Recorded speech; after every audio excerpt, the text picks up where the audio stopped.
DNA में आज सबसे पहले हम केंद्र सरकार के एक बड़े फैसले का विश्लेषण करेंगे। अब से कुछ देर पहले केंद्र सरकार ने एक बड़ा फैसला लिया है और खबर यह है कि सरकार अब देश भर की फर्जी कंपनियों पर शिकंजा कसने की तैयारी कर रही है। नोटबंदी के फैसले के बाद यह सरकार का दूसरा बड़ा फैसला है। नोटबंदी के समय ही प्रधानमंत्री नरेंद्र मोदी ने यह ऐलान किया था कि आने वाले वक्त में कई बड़े फैसले लिए जा सकते हैं और आज ऐसा ही एक बड़ा फैसला लिया गया है। आज प्रधानमंत्री कार्यालय में वरिष्ठ अधिकारियों की एक मीटिंग हुई जिसमें शेल कंपनीज यानी फर्जी कंपनियों की जांच पड़ताल का फैसला लिया गया है। इसका मकसद यह है कि अगर सरकार इन फर्जी कंपनियों की पहचान कर लेगी तो इनके द्वारा हो रही मनी लॉन्ड्रिंग और काले धन के इस्तेमाल पर भी रोक लग पाएगी। फर्जी कंपनियों के खिलाफ कार्रवाई के लिए सरकार ने राजस्व सचिव और कॉर्पोरेट अफेयर्स सचिव की अगुवाई में एक टास्क फोर्स का गठन किया है। इसमें जांच एजेंसियों के प्रमुख भी शामिल होंगे।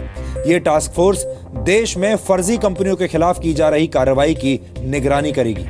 सरकार के मुताबिक देश भर में करीब 15 लाख कंपनियां रजिस्टर्ड हैं और इनमें से सिर्फ 6 लाख कंपनियां ही अपना सालाना इनकम टैक्स रिटर्न फाइल करती हैं। इसका मतलब यह है कि हमारे देश की 9 लाख कंपनियां ऐसी हैं जो अपना इनकम टैक्स रिटर्न दाखिल नहीं करती।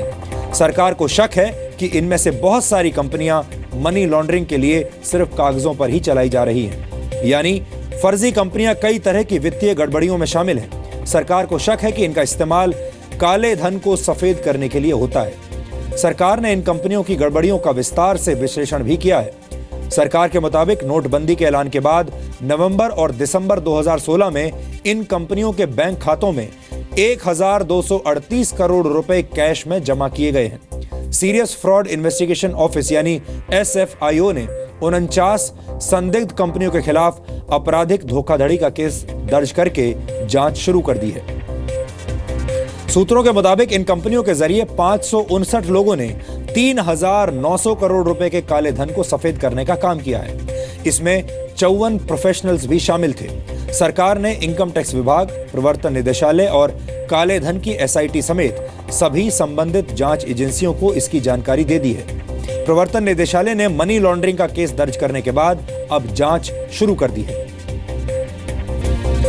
आपने अक्सर गौर किया होगा कि देश में बड़े बड़े घोटाले करने वाले लोग अपने नौकरों या ड्राइवर के नाम पर कंपनियां खोल देते हैं। ऐसी कंपनियों में ये लोग अपने ड्राइवर और नौकरों को डायरेक्टर्स बना देते हैं और फिर उनके नाम पर इन कंपनियों के माध्यम से काले धन को सफेद करने का काम होता है। ऐसे लोगों की उल्टी गिनती अब शुरू हो गई है।